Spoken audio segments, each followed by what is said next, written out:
નીટનો આજનો લેક્ચર આપણે ડિસ્કસ કરી રહ્યા હતા ચેપ્ટર નંબર 2 સોલ્યુશન, ગુજરાતીમાં દ્રાવણ કહેવાય. ઓકે, અત્યાર સુધીના લેક્ચરમાં આપણે ભણ્યા છે કન્સન્ટ્રેશન એટલે કે સાંદ્રતા વિશે અને હેનરીઝ લો એટલે કે હેનરીના નિયમ વિશે. આજે આપણે ભણવા જઈ રહ્યા છે રાઉલ્ટ્સ લો. તો આજનો આપણો ટોપિક છે રાઉલ્ટ્સ લો. ગુજરાતીમાં કહીએ તો રાઉલ્ટ્સનો નિયમ, રાઉલ્ટ્સ લો. હવે રાઉલ્ટ્સ લો બે અલગ અલગ સિચ્યુએશન માટે હોય છે. તો પહેલું ભણીશું રાઉલ્ટ્સ લો ફોર વોલેટાઇલ સોલ્યુટ. ગુજરાતીમાં કહેવાય કે બાષ્પશીલ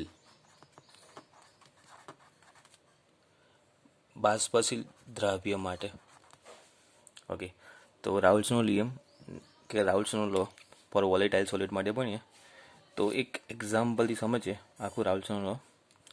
તો આપણી પાસે એક બીકર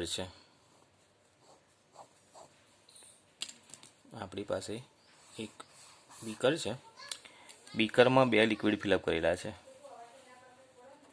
આ લિક્વિડ જે છે એને કહી દઈએ લિક્વિડ એ,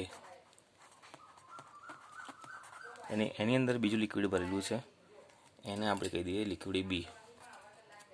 તો આ છે લિક્વિડ બી. તો એક બીકરમાં બે લિક્વિડ ભરેલા છે, લિક્વિડ એ અને લિક્વિડ બી, અને બંને લિક્વિડ છે વોલેટાઇલ. ઓકે, હવે આ કન્ટેનર કે આ બીકર એને જો ક્લોઝ કરેલું હોય તો થોડા ટાઈમ પછી અહીંયા ઉપરની સાઈડ વેપર જનરેટ થશે. અહીંયા વેપર. હવે આ જે વેપર જનરેટ થાય છે, વેપર એટલે કે જે વરાળ, બાષ્પ જે જનરેટ થશે એ બંને લિક્વિડના લીધે થશે. બિકોઝ બંને લિક્વિડ બાષ્પશીલ છે, વોલેટાઇલ છે. તો અહીંયા વેપર લિક્વિડ એના લીધે પણ હશે અને લિક્વિડ બીના લીધે પણ હશે. તો અહીંયા જનરેટ થાય છે વેપર, અને વેપરના લીધે જનરેટ થશે વેપર પ્રેશર. એ વેપર લિક્વિડની સરફેસ પર પ્રેશર જનરેટ કરશે અને આપણે વેપર પ્રેશર કહીએ છીએ. તો વેપર પ્રેશર જનરેટ થયું. હવે અહીંયા જે વેપર પ્રેશર જનરેટ થયું છે જેને આપણે ટોટલ વેપર પ્રેશર કહી દઈએ, પી ટોટલ, એ લિક્વિડ એના લીધે પણ છે અને લિક્વિડ બીના લીધે પણ છે. ઓકે, હવે આ કેસમાં લિક્વિડ એના લીધે જે વેપર પ્રેશર જનરેટ થયું હશે, એટલે સપોઝ પી એને આપણે કહીશું પાર્શિયલ પ્રેશર. પાર્શિયલ પ્રેશર એટલે કે આખા જ જે વેપર પ્રેશર છે, મતલબ આખી જે વેપર છે એમાં લિક્વિડ એ અને લિક્વિડ બી બંનેની વેપર છે, પણ ખાલી એમાં લિક્વિડ એની લીધે જે વેપર બની છે એટલે એને કહીશું પાર્શિયલ પ્રેશર. તો પાર્શિયલ પ્રેશર ડિપેન્ડ કરે છે મોલ ફ્રેક્શન ઓફ એ પર. એનો મતલબ કે એવો થયો કે લિક્વિડ એનો મોલ ફ્રેક્શન, લિક્વિડ એના જેટલા મોલ વધારે હોય, લિક્વિડ એની જેટલી ક્વોન્ટિટી વધારે હોય એટલું પાર્શિયલ પ્રેશર એનું વધારે હશે ઓબ્વિયસલી. એવી જ રીતે આપણે એવું કહી શકીએ કે partial pressure of B is directly proportional to mole fraction of B. મતલબ કે અહીંયા જે બીના લીધે પ્રેશર જનરેટ થયું હશે ઓબ્વિયસલી એ પણ એના મોલ ફ્રેક્શન પર ડિપેન્ડ કરે છે.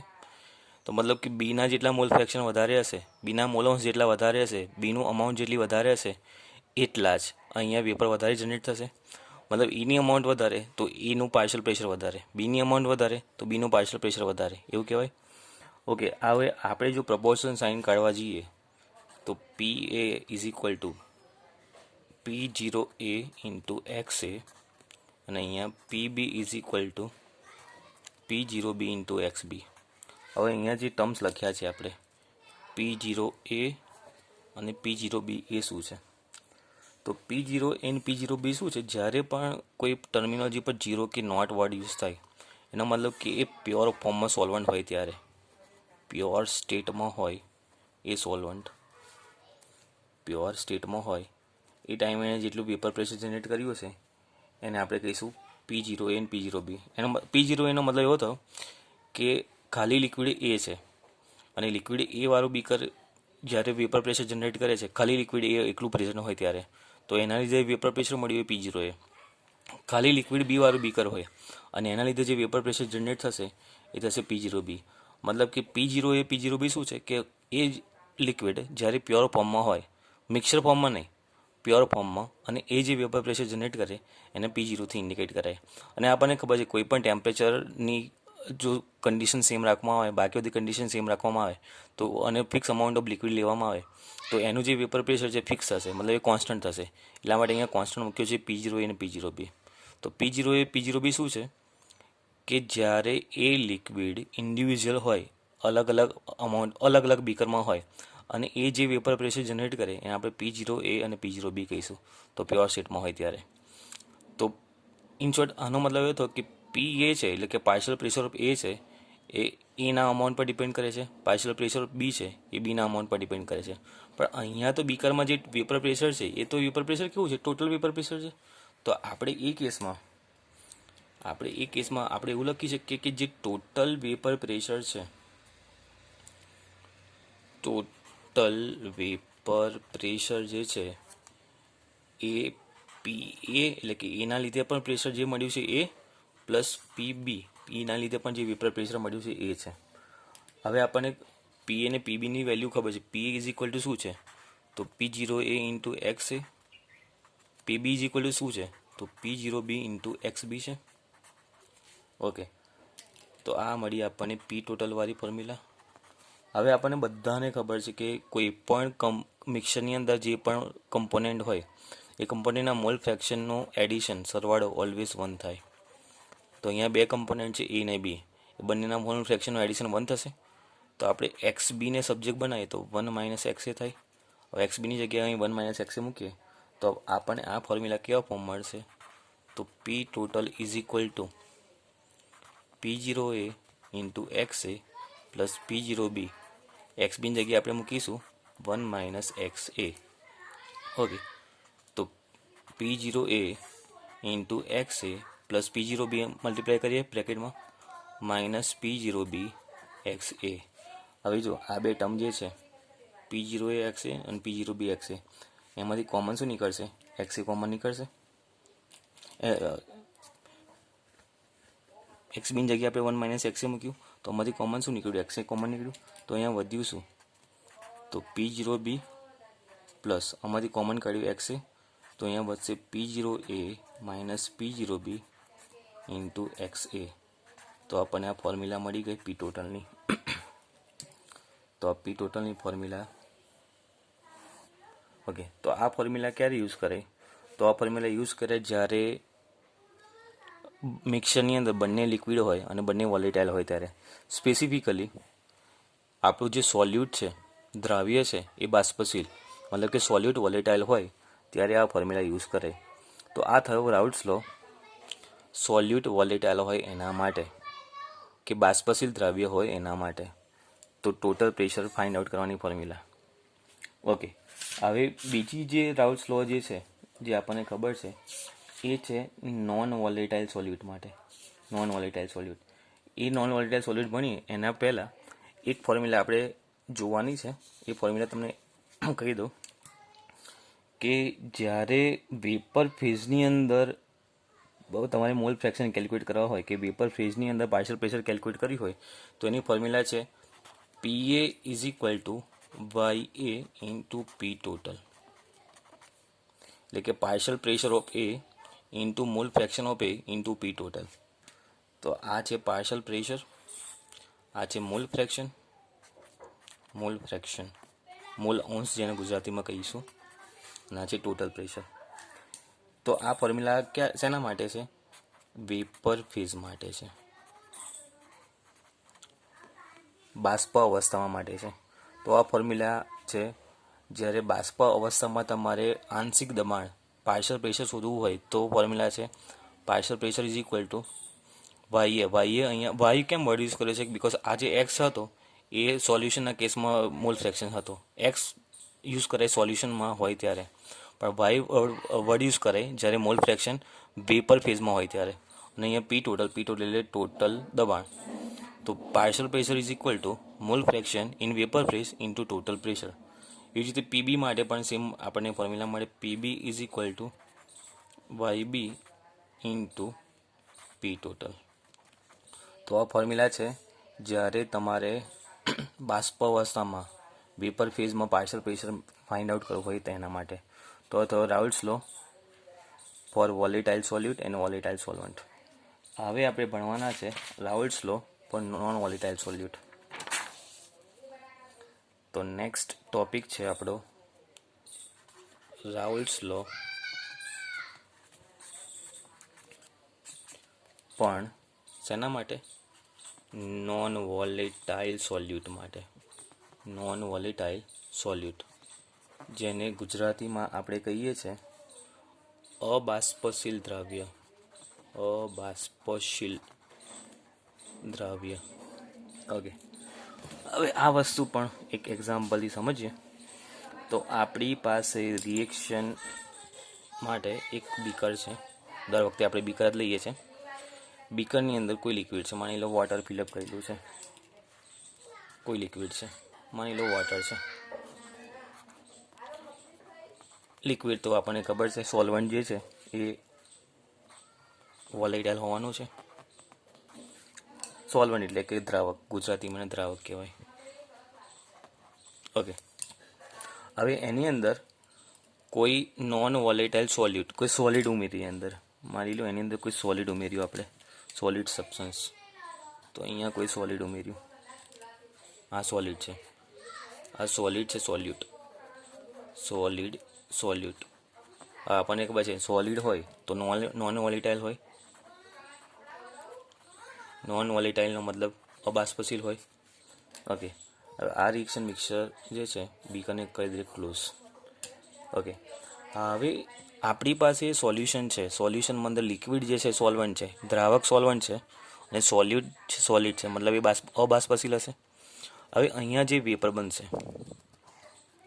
એ વેપર ફક્ત કોના લીધે બનશે? તો ફક્ત લિક્વિડના લીધે બનશે, સોલ્વન્ટના લીધે બનશે. બિકોઝ સોલ્યુટ તો કેવો છે? સોલિડ છે, અને સોલિડ કોઈ દિવસ વેપર બનાવે નહીં. તો અહીંયા જે પણ વેપર હશે, તો અહીંયા જે પણ વેપર પ્રેશર જનરેટ થશે એ ફક્ત ને ફક્ત કોના લીધે જનરેટ થવાનું? તો ફક્ત લિક્વિડના લીધે, સોલ્વન્ટના લીધે. કારણ કે સોલિડ તો સોલ્યુટ છે, અને સોલ્યુટ તો જે સોલિડ છે એ નોન વોલેટાઇલ હોય. ઓકે, હવે આ વસ્તુને સમજીએ કે જેટલી લિક્વિડની અમાઉન્ટ વધારે હોય, એટલે કે જેટલું સોલ્વન્ટ વધારે હોય એટલું વેપર પ્રેશર વધારે હશે. જેટલું સોલ્વન્ટ ઓછું એટલું વેપર પ્રેશર ઓછું હશે. અને મેં તમને પહેલાં પણ કહ્યું હતું કે આ વસ્તુ યાદ રાખજો કે 1 નંબર જે છે એ સોલ્વન્ટ માટે વર્ડ યુઝ કરીએ છીએ આપણે, અને 2 નંબર છે એ સોલ્યુટ માટે યુઝ કરીએ છીએ. ગુજરાતી મીડિયમવાળા માટે કહી દઉં કે સોલ્વન્ટ એટલે દ્રાવક અને સોલ્યુટ એટલે દ્રાવ્ય.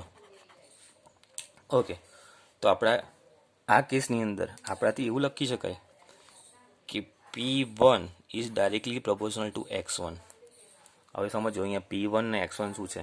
તો X1 મતલબ સોલ્વન્ટના મોલ ફ્રેક્શન. P1 એટલે સોલ્વન્ટના લીધે મળેલું પ્રેશર. તો ઓબ્વિયસલી આ કેસમાં તો બિકોઝ અહીંયા સોલ્વન્ટના લીધે જ વેપર પ્રેશર મળશે. તો આપણે એવું કહી શકાય કે જેટલું સોલ્વન્ટના મોલ ફ્રેક્શન વધારે હશે એટલું વેપર પ્રેશર વધારે હશે. અહીંયા જો સોલ્યુટને સાથે અત્યારે લેવા દેવા નથી. આમાં ઉલટાનું એવું થશે કે સોલ્યુટ વધારે હશે તો વેપર પ્રેશર ઓછું થશે. કેમ વેપર પ્રેશર ઓછું થશે? કારણ કે જે સોલ્યુટ છે એ સોલ્વન્ટના મોલિક્યુલને પકડી રાખશે. તો સોલ્વન્ટના મોલિક્યુલ ઓછા ફ્રી થશે વેપરમાં કન્વર્ટ થવા માટે. તો જેટલા ઓછા મોલિક્યુલ હશે વેપરમાં કન્વર્ટ થવા માટે એટલું વેપર પ્રેશર ઓછું મળશે. પણ જો સોલ્યુટ ઓછું હોય તો સોલ્યુટ ઓછું હોય તો લિક્વિડના મોલિક્યુલ ફ્રી હશે, અને લિક્વિડના મોલિક્યુલ ફ્રી હોય તો વધારે વેપર બનશે. મતલબ કે જો આપણી કેસની અંદર લિક્વિડ સોલ્વન્ટની અમાઉન્ટ વધારે હોય તો એના લીધે વેપર વધારે જનરેટ થશે. તો આ કેસની અંદર આપણે જે ફોર્મ્યુલા મળી છે P1 is directly proportional two X1. તો P1 is equal two P01 into X1. હવે આપણને બધાને ખબર છે કે P01 શું છે? P1 છે પાર્શિયલ પ્રેશર, P01 છે જ્યારે પ્યોર સ્ટેટમાં હોય ત્યારે, અને X1 છે મોલ ફ્રેક્શન. તો આ ફોર્મ્યુલા છે નોન વોલેટાઇલ સોલ્યુટ માટેની. જ્યારે રાઉલ્સ લો યુઝ કરવાનો હોય નોન વોલેટાઇલ સોલ્યુટ માટે તો એના માટેની આ ફોર્મ્યુલા છે. હવે રાઉલ્સ લો પરથી કેટલાક ન્યુમેરિકલ જોઈએ તો આપણને વધારે આઈડિયા આવે. તો કેટલાક ન્યુમેરિકલ જોઈ લઈએ. ઓકે, તો ન્યુમેરિકલ પહેલો જોઈએ. ન્યુમેરિકલ મેં ઓલરેડી લખી રાખ્યા છે તો ટાઈમ વેસ્ટ ના થાય. ગુજરાતી મીડિયમવાળા માટે હું ટ્રાન્સલેશન કરું છું, ચિંતા ના કરજો.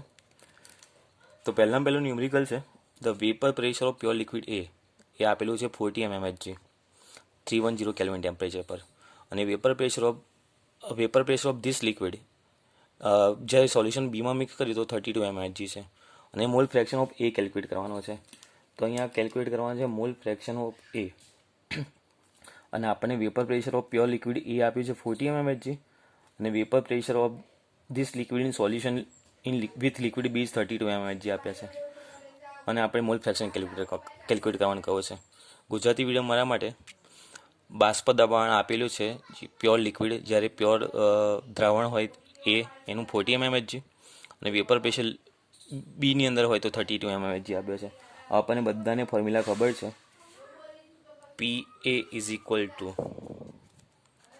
P0A into XA, Raoult's law. Already આપણે હમણાં જ ભણી ગયા છે. ઓકે, હવે આ કેસની અંદર આપણે શોધવાનું છે XA. મોલ ફ્રેક્શન ઓફ એ શોધવાનું છે ને, તો XA આપણે શોધવાનું છે.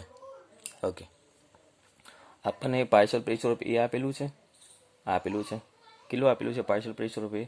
તો પાર્શિયલ પ્રેશર આપેલું છે આપણને 40 mmHg partial pressure. Vapour pressure of pure liquid એટલે આ P0 એ આપેલું છે આપણને, પાર્શિયલ પ્રેશર નહીં, સોરી, એ આપણને P0 એ આપેલું છે. અને પાર્શિયલ પ્રેશર આપેલું છે આપણને 32. તો સમજો અહીંયા આ બે વર્ડનો ડિફરન્ટ મિનિંગ શું થાય. હમણાં આપણે એક વાત કરી, જ્યારે પ્યોર લિક્વિડ હોય ત્યારે પ્યોર લિક્વિડને આપણે એ કેસમાં શું કહેતા હતા? P0 કહેતા હતા. તો અહીંયા P0 એ શું થયું? 40 mmHg થયું. પ્યોર લિક્વિડ છે. હમણાં જ શીખવાય તો જો યાદ હોય તો 0 ક્યારે વર્ડ યુઝ કરાય? જ્યારે પ્યોર સ્ટેટમાં હોય ત્યારે. તો અહીંયા પ્યોર લિક્વિડ છે તો મતલબ P0 એ 40 mmHg હશે. અને એ લિક્વિડ એને જ્યારે લિક્વિડ બીમાં મિક્સ કર્યો છે, મતલબ કે હવે જે પ્રેશર મળશે એ કેવું હશે? એ પાર્શિયલ પ્રેશર હશે. તો અહીંયા સમજો P0 એ કોને કહેવાય, PA કોને કહેવાય? ન્યુમેરિકલ મેન એ સમજવા જેવું છે. તો પ્યોર ફોર્મમાં હોય ને P0 એ કહેવાય, અને સોલ્યુશન ફોર્મમાં જ્યારે એ પ્રેશર આપે મતલબ મિક્સર બંનેનું થઈ ગયું હોય અને એ કેસમાં એ જેટલું પ્રેશર આપે એને કહેવાય પાર્શિયલ પ્રેશર. તો એ છે 32 mmHg. અને આપણે XA તો શોધવાનો છે. તો હવે તો સિમ્પલ બની ગયું. અલ્ટિમેટલી ન્યુમેરિકલ સમજવાનો હતો. હવે આપણે શોધવાનું છે XA. તો XA ને સબ્જેક્ટ બનાવીએ તો PA અપન P0 એ. PA ની વેલ્યુ કેટલી છે? તો PA ની વેલ્યુ છે 32. P0 ની વેલ્યુ કેટલી છે? 40. તો 32 અપન 40 કરીએ તો આન્સર આવશે 0.8. તો આપણને મળ્યું 0.8. જો આપણને આ જ ન્યુમેરિકલમાં સપોઝ આપણને મોલ ફ્રેક્શન બી પૂછ્યા હોત તો આન્સર શું હતો? તો પહેલાં XA ફાઇન્ડ આઉટ કરતા આ રીતે, અને આપણને ખબર છે XA plus XB is equal two 1 થાત. તો એ કેસમાં આપણે XBનો આન્સર શું હતો? 0.2 હતો. પૂછ્યું નથી પણ આ તો કદાચ પૂછ્યું હોત તો આ રીતે પણ એને સોલ્વ કરાય. ઓકે, હવે નેક્સ્ટ બાજુવાળો ન્યુમેરિકલ જોઈએ. પહેલાં ન્યુમેરિકલ સમજી લઈએ. તો આપણને વેપર પ્રેશર બેન્ઝીન અને ટોલ્યુઇન આપ્યા છે. તો વેપર પ્રેશર બેન્ઝીન અને ટોલ્યુઇન આપ્યા છે 75 mmHg અને 22 mmHg. મતલબ બેન્ઝીનના લીધે વેપર પ્રેશર છે PB લખીએ, ચાલો PB. બેન્ઝીનના લીધે વેપર પ્રેશર કેટલું છે? 75 mmHg. અને ટોલ્યુઇનના લીધે એને PT લખીએ. ટોલ્યુઇનના લીધે વેપર પ્રેશર કેટલું છે? 22 mmHg. તો બેન્ઝીનના લીધે vapour pressure of benzene and toluene 75 અને 22 mmHg છે. પ્યોર બેન્ઝીન અને પ્યોર ટોલ્યુઇન છે તો એને P0B અને P0T લખીએ. 0 હમણાં જ મેં તમને સમજાવ્યું 0 ક્યારે યુઝ કરે કે નોટ ક્યારે યુઝ કરે પ્યોર સ્ટેટમાં હોય ત્યારે. ઓકે, હવે બેન્ઝીનનું 23.4 ગ્રામ વેટ લીધું છે અને ટોલ્યુઇનનું 64 ગ્રામ વેટ લીધું છે. બંનેને મિક્સ કર્યા છે અને પૂછ્યું છે કે મોલ ફ્રેક્શન ખાલી બેન્ઝીનનો મોલ ફ્રેક્શન ફાઇન્ડ આઉટ કરવાનો છે વેપર ફેઝમાં. વેપર ફેઝવાળી ફોર્મ્યુલા હમણાં જ જોઈએ આપણે. ઓકે, હવે સમજો આપણને mall fraction of benzene in vapour phase કહ્યું છે અને આપણને બેન્ઝીન અને ટોલ્યુઇનનો વેટ આપ્યા છે. તો આ કેસમાં આપણે શું કરીશું? તો આ કેસમાં પહેલાં આપણે મોલ ફાઇન્ડ આઉટ કરીશું લિક્વિડ ફેઝની અંદર. તો મોલ ફાઇન્ડ આઉટ કરીએ તો બેન્ઝીનના મોલ ફાઇન્ડ આઉટ કરીએ તો બેન્ઝીનનું વેટ કેટલું છે? 23.4. NB લખ્યું છે મતલબ મોલ્સ ઓફ બેન્ઝીન 23.4. બેન્ઝીનનું વેટ કેટલું હોય? તો 78 હોય. તો આપણને મળ્યા 0.3 બેન્ઝીનના મોલ. એવી રીતે ટોલ્યુના મોલ કેલ્ક્યુલેટ કરીએ તો ટોલ્યુનું વેટ કેટલું છે 64.4. ટોલ્યુનું મોલિક્યુલર વેટ કેટલું હોય તો 92 હોય. ના ફાવતું હોય તો કેલ્ક્યુલેટ, ના યાદ હોય તો કેલ્ક્યુલેટ કરી લેજો. તો 64.4/92 તો 0.7. ઓકે, તો આપણને મોલ મળી ગયા બેન્ઝીનના, મોલ મળી ગયા ટોલ્યુના. હવે મોલ કેમ કેલ્ક્યુલેટ કર્યા? ક્વેશ્ચન એવું થાય. તો મોલ એટલા માટે કેલ્ક્યુલેટ કરીએ કે આપણે મોલ ફ્રેક્શન કેલ્ક્યુલેટ કરવો છે. તો mall fraction of benzene calculate કરીએ. બેન્ઝીનનો મોલ ફ્રેક્શન, તો બેન્ઝીનના મોલ ફ્રેક્શનની ફોર્મ્યુલા થશે આપણી, મોલ ફ્રેક્શનની ફોર્મ્યુલા થશે moles of benzene upon total mole. Okay, હવે મોલ્સ ઓફ બેન્ઝીન કેટલા મળ્યા છે આપણને? બેન્ઝીનના મોલ મળ્યા છે 0.3 અપન ટોટલ મોલ એટલે 0.3 પ્લસ 0.7 એટલે અલ્ટિમેટલી 0.3 જ થયો. તો બેન્ઝીનના મોલ મળ્યા આપણને 0.3. તો આ જો બેન્ઝીનના મોલ આપણને 0.3 મળતા હોય તો ટોલ્યુના મોલ ફ્રેક્શન, બેન્ઝીનના મોલ ફ્રેક્શન આપણે 0.3 મળતા હોય તો ટોલ્યુના મોલ ફ્રેક્શન કેટલા મળશે? 1 - 0.3 એટલે 0.7 મળશે. તો આપણને મોલ ફ્રેક્શન મળી ગયું. હવે મોલ ફ્રેક્શન મળી ગયું, મોલ ફ્રેક્શન મળવાથી હવે થશે શું? તો આપણે નેક્સ્ટ જે ફોર્મ્યુલા છે આપણી પાર્શિયલ પ્રેશરવાળી formula, partial pressure is equal to PB is equal to P0B into XB. અહીંયા XBની વેલ્યુ ફાઇન્ડ આઉટ કરવા માટે આપણે આ મોલ ફાઇન્ડ આઉટ કર્યા અને મોલ પરથી મોલ ફ્રેક્શન ફાઇન્ડ આઉટ કર્યા. ઓકે, હવે P0Bની વેલ્યુ આપણને ઓલરેડી આપી દીધેલી છે. P0Bની વેલ્યુ કેટલી આપી છે? 75 આપેલી છે આપણને, 75 ઇન્ટુ XBની વેલ્યુ કેટલી મળી આપણને? 0.3 મળી.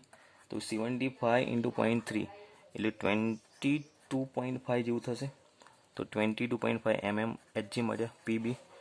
એવી જ રીતે આપણને પાર્શિયલ પ્રેશર ઓફ ટોલ્યુન મળશે. ફોર્મ્યુલા છે P0T ઇન્ટુ XT. P0T આપણને આપેલું છે 22. મોલ ફ્રેક્શન ઓફ ટોલ્યુન કેટલું મળેલું છે આપણને? તો મોલ ફ્રેક્શન ઓફ ટોલ્યુન આપણને મળેલું છે 0.7. તો 22 ઇન્ટુ 0.7 કરીશું તો 15.4 mmHg થયું. તો આપણને પાર્શિયલ પ્રેશર બેન્ઝીન પણ મળી ગયું અને પાર્શિયલ પ્રેશર ઓફ ટોલ્યુન પણ મળી ગયું. હવે આ પાર્શિયલ પ્રેશર કેલ્ક્યુલેટ કેમ કરીએ આપણે? તો પાર્શિયલ પ્રેશર કેલ્ક્યુલેટ એટલા માટે કરીએ છીએ બિકોઝ એના પરથી આપણને ટોટલ પ્રેશર મળશે. તો નેક્સ્ટ આપણું ટાર્ગેટ હશે ટોટલ પ્રેશર કેલ્ક્યુલેટ કરવાનું. તો ટોટલ પ્રેશર એટલે કે P total is equal two આ બંનેનું એડિશન, પ્રેશર બેન્ઝીનના લીધે, પ્રેશર ટોલ્યુનના લીધે. તો 22.5 પ્લસ 15.4 બંનેનું એડિશન કર્યું તો એ વેલ્યુ આપણને મળી 37.9 mmHg. તો આ ટોટલ પ્રેશર આપણને આટલું મળ્યું. હવે ટોટલ પ્રેશર કેમ કેલ્ક્યુલેટ કરીએ? બિકોઝ વેપર ફેઝની અંદર મોલ ફ્રેક્શન ફાઇન્ડ આઉટ કરવો છે અને વેપર ફેઝની ફોર્મ્યુલા હમણાં જ ભણ્યા, જો યાદ હોય તો partial pressure of benzene is equal to mole fraction of benzene into total pressure. આવી ફોર્મ્યુલા ભણ્યા. વાય વર્ડ યુઝ કરતા હતા વેપર ફેઝ માટે, જો યાદ હોય તો. હવે આપણને પાર્શિયલ પ્રેશર તો બેન્ઝીનનું મળેલું છે, ટોટલ પ્રેશર મળી ગયેલું છે. તો YB ને સબ્જેક્ટ બનાવીએ. તો જો YB ને સબ્જેક્ટ બનાવીએ આપણે તો YB is equal to PB upon P total. PBની વેલ્યુ આપણને કેટલી મળેલી છે? 22.5 અપન P ટોટલની વેલ્યુ આપણને કેટલી મળી છે? 37.9. તો 22.5 અપન 37.9 કરીએ તો આપણો આન્સર આવશે લગભગ 22.5 અપન 37.9 તો 0.59. આ આપણો આન્સર આવ્યો. Mall fraction of benzene in vapour phase. તો આ ન્યુમેરિકલ ફરીથી સમજી લઈએ, થોડો કામનો ન્યુમેરિકલ છે. ઓકે, આપણને ન્યુમેરિકલમાં આપેલા છે વેપર પ્રેશર ઓફ બેન્ઝીન અને ટોલ્યુન, મતલબ પ્યોર ફેઝમાં છે અને પ્યોર ફેઝમાં હોય, પ્યોર સ્ટેટમાં હોય તો એને P0B કહીશું અને P0T કહીશું. બેન્ઝીન માટે, T ટોલ્યુન માટે. તો બેન્ઝીનનું વેપર પ્રેશર છે 75, ટોલ્યુનનું વેપર પ્રેશર છે 22. ઓકે, હવે આપણને કહ્યું શું છે? આપણને બેન્ઝીનનું વેટ આપ્યું છે અને ટોલ્યુનનું વેટ આપ્યું છે અને કહ્યું છે mall fraction of benzene in vapour phase calculate કરો. અને આપણને વેપર ફેઝની ફોર્મ્યુલા ખબર છે કે PB એટલે કે partial pressure of benzene is equal to mole fraction of benzene into P total. એટલે આપણને PYB કેલ્ક્યુલેટ કરવાનું છે. YB કેલ્ક્યુલેટ કરવા માટે આપણે PB જોશે અને P ટોટલ જોશે. પી ટોટલ એટલે ટોટલ પ્રેશર કેલ્ક્યુલેટ કરવા માટે આપણી ફોર્મ્યુલા શું છે? તો ટોટલ પ્રેશર કેલ્ક્યુલેટ કરવા માટે આ P partial pressure of benzene plus partial pressure of toluene એ કેલ્ક્યુલેટ કરવું પડશે. પણ પાર્શિયલ પ્રેશર ઓફ બેન્ઝીન અને partial pressure of toluene calculate કરવા માટે આપણે જોશે શું? P0B P0T તો છે, આપણે જોશે mall fraction of benzene mall fraction of toluene જોશે. તો એ કેલ્ક્યુલેટ કરવા માટે પહેલાં મોલ ફ્રેક્શન કેલ્ક્યુલેટ કરવા હોય તો મોલ કેલ્ક્યુલેટ કરવા પડે. તો મોલ ઓફ બેન્ઝીનનું વેટ આપ્યું છે તો બેન્ઝીનના મોલ મળી ગયા. એવી જ રીતે આપણને બેન્ઝીનના પછી ટોલ્યુઇનના મોલ કેલ્ક્યુલેટ કરવા માટે ટોલ્યુઇનનું વેટ આપેલું છે અપન ટોલ્યુઇનનું મોલિક્યુલર વેટ. તો આપણને ટોલ્યુઇન અને બેન્ઝીનના મોલ મળી ગયા. મોલ પરથી મોલ ફ્રેક્શન એટલે મોલ ઓફ કમ્પોનન્ટ આપણને ટોટલ મોલ. તો બેન્ઝીનના મોલ મળ્યા આપણને 0.3 અને ટોટલ મોલ તો આપણને 0.3 પ્લસ 0.7 0.3 મળી ગયા. બેન્ઝીનના મોલ ફ્રેક્શન મળી ગયા તો ટોલ્યુઇનના મોલ ફ્રેક્શન મળી ગયા. આ મોલ ફ્રેક્શન મળી ગયા પછી મોલ ફ્રેક્શનની વેલ્યુ આ ફોર્મ્યુલા મૂકીએ. PB is equal to P0B into XB, PT is equal two P02 into XT. તો આપણને પીબી પીટી મળી ગયા. એટલે પાર્શિયલ પ્રેશર ઓફ બેન્ઝીન મળી ગયું અને પાર્શિયલ પ્રેશર ઓફ ટોલ્યુઇન મળી ગયું. બંનેનું એડિશન કરીએ તો ટોટલ પ્રેશર મળી જાય. ટોટલ પ્રેશર મળી ગયું એટલે આપણને પી ટોટલ મળી ગયું. હવે આપણને પાર્શિયલ પ્રેશર ઓફ બેન્ઝીન તો ખબર છે, પી ટોટલ ખબર પડી ગઈ. તો વાયબી એટલે મતલબ કે mall fraction of benzene in vapour phase. તો વાયબીને સબ્જેક્ટ બનાવીએ તો પીબી પણ પી ટોટલ. પીબીની વેલ્યુ મળી હતી 22.5, પી ટોટલની વેલ્યુ મળી 37.9. તો 22.5 अपन 37.9 કરીશું તો આપણને આન્સર આવશે 0.59. તો આ થયું આપણા mall fraction of benzene in vapour phase. તો આ રીતે આ ન્યુમેરિકલ સોલ્વ થશે. ઓકે, હજુ ઘણા બધા ન્યુમેરિકલ બાકી છે. નેક્સ્ટ ટાઈમે આપણે ધીમે ધીમે જોતા રહીશું.